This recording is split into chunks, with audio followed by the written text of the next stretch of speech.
Hi everyone, my name is Leslie Emmets and thanks for stopping by my channel where we talk about all things weddings from behind the lens. So today we're going to talk about engagement pictures. What to wear on your engagement session. I get this question a lot and I thought that we could talk a little bit about what you should be thinking when you're preparing. The number one answer is if you look in the mirror before you leave for your session and you say, wow, I look good. I love this on me. I really feel great. That's a winner. I am going to be so happy when you show up and you feel that good. So the key to the outfits are that they're classic, that they're not too trendy. Think about the high-low skirt.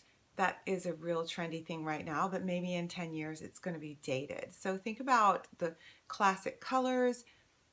Solid colors work best. There's no doubt about that. Patterns are a little bit tricky because your eye goes directly to the pattern, and sometimes patterns can compete with each other. But that being said, there's plenty of times that my couples might be wearing a plaid shirt. Again, one plaid shirt, you might not want to mix another plaid, so mix it with a solid. Just edit yourself. Step back. I suggest laying out all the ideas that you had with your outfits on a bedspread or a table and lay his outfits next to yours. Step back and just make sure that they coordinate, that they don't compete with each other, they don't clash, number one. That's more important. And that, they're in the same family. For instance, they're both fall, or all your outfits are in the fall, or they're in the spring kind of season. You don't want to mix seasons. You don't want to mix colors that don't go. So if you're unsure about what colors complement each other, Google it. Check out a color wheel or complementary colors, and you will find a lot of information. I'll probably put a link below too, so you can get some examples. I'll put some sample engagement sessions that we've done, both in outdoor locations and indoor locations, fall, winter, different seasons, and that way you can have some visual to go with this. But again, number one important is that you look good in it, you feel good in it. Do a 360 check in your mirror because you're going to be photographed from all those angles. And if it just looks good from the front, but you feel like it puckers in the back and it makes you look bigger or wider, take note of that, belt it, or pick an outfit that you really feel good in, all angles. Then shoes, I'm a real big shoe freak. I love shoes. So I always tell my brides, wear a special pair of shoes and then bring a pair of shoes that you can walk around in if we're in a park setting or outdoors in a farm or something like that. You want to be able to move around comfortably, but then you can change your shoes when we're ready to photograph. I love shoes. So again, I'm probably not the person to ask, should I or should I not wear more than one pair of shoes? Bring a change of shoes. On a side note, I have a lot of brides that are concerned about wearing heels when their groom is maybe the same height as them, and when they put heels on, they're taller. We can camouflage that in a photo in the way that you're set up or posed. You might be sitting on the grass. Who knows? Who cares? You can't see how tall you are. So we'll be very sensitive to that, but don't let that be the reason that you don't bring your heels to a session because you're afraid of the height. Just share that with me or your photographer and we'll work around it. But bring them anyway. Bring a satchel or some kind of a bag that you can bring your change of clothes and your hairspray, touch-up makeup, lipstick. It's very important to have that with you. A mirror. And if I didn't already say hairspray, which I know I did, but I'm going to say it again because you need hairspray. A lot of wind going on if you're outside, and it's good to just be able to, really temper that and make sure that your hair always looks good, because you don't want a picture where your hair is kind of blowing up in the air because that's really distracting. And photoshopping it is a bear. So I'd rather it be really good. Is that better? Anyway. So we have talked about the colors, the patterns. We'll talk about the groom a little bit. His outfits, again, should coordinate with you, but don't put him in something that is not him. Like if he doesn't wear a shirt and tie and you put a shirt and tie on him, he's going to feel awkward and kind of forced and not comfortable at all. Let him choose his outfit. Just guide him to make sure that he knows what you're wearing and that it does coordinate. It doesn't clash. There are some colors that just don't look good together. And you'll know when you see them, when you lay them out on your bedspread, okay? So now that we've picked out your outfits, we're gonna just really quickly talk about hair and makeup. If you are asking the question, should I have my hair professionally done for my session?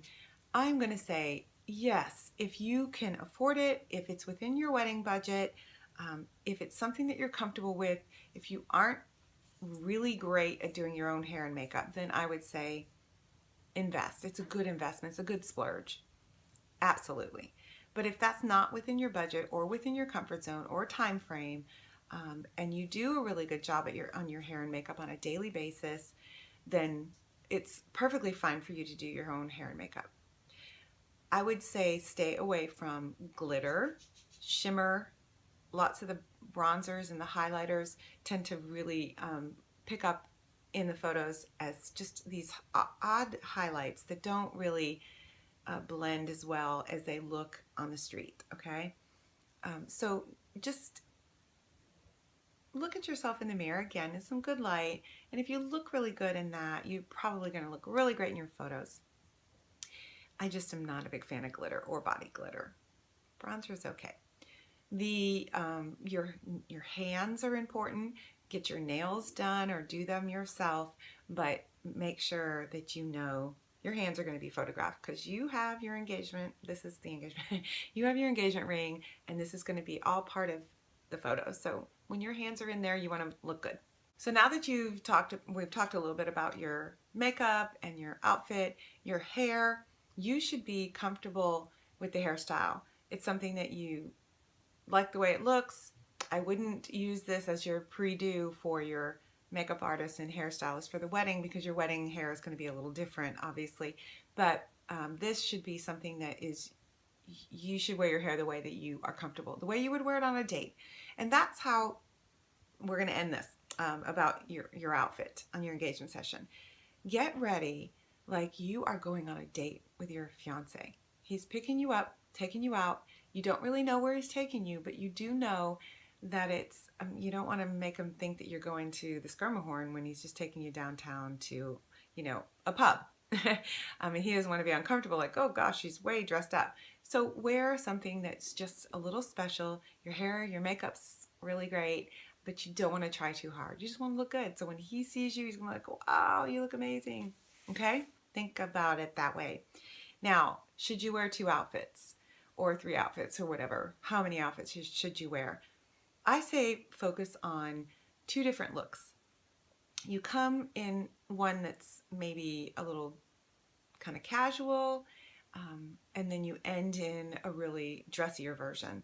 So you start maybe with jeans and a sweater, a pair of boots, or something like that. Then you change into this pretty dress with some nice jewelry and some pretty heels, and you're good to go. So you've got 2 completely different looks. One would be more daytime, one would be more evening, and then we can work that out with the timing of the session. We can end on the sunset. So the timing of the session is also key to the location and maybe what you're wearing. So you see how this all ties together? It's really not that complicated. Just look good, feel good, be confident. And the other question that we're going to touch on really quickly here is a lot of my couples or my brides will say, I don't think I look good enough in pictures. I want to lose weight.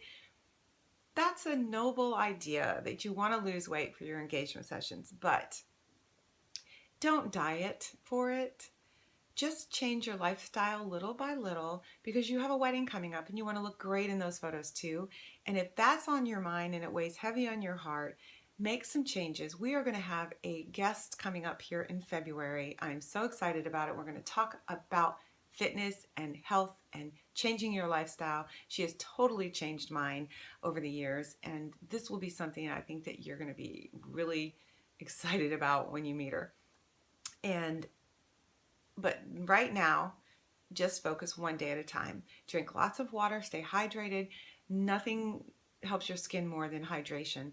So don't be all stressed out before your engagement session, and don't get any sleep the night before because you're not going to like the way you look. So get plenty of rest, plenty of hydration, water, and eat healthy foods before and get some exercise. It's pretty simple. And the way that we pose you and set you up in the photos and capture you, that's our job, to make you look as thin as possible or as youthful as possible or as whatever, happy, excited. That's our job. Just show up, be excited, be in love. That's what it's about. Bring your significant other. He is the guy that makes you the most happy and the most calm, and focus on that. Props, you don't need to bring so many props. Props aren't really something that we need, but if they're meaningful and they mean a lot to you, you can bring your dogs. You can bring a picnic basket. You can bring a glass of wine or a bottle of wine. It isn't really that important, but it does help, be a little diversion. The wine might help. Anyway, so I hope this all helped you think about your engagement session and preparing for it. If you have any other questions, please leave the questions below. I am so excited about starting this venture with you and helping you along the way, and I can't wait to hear your comments. Okay? So tune in next time, and until then, we're going to get behind our lens. Thank you. Bye-bye.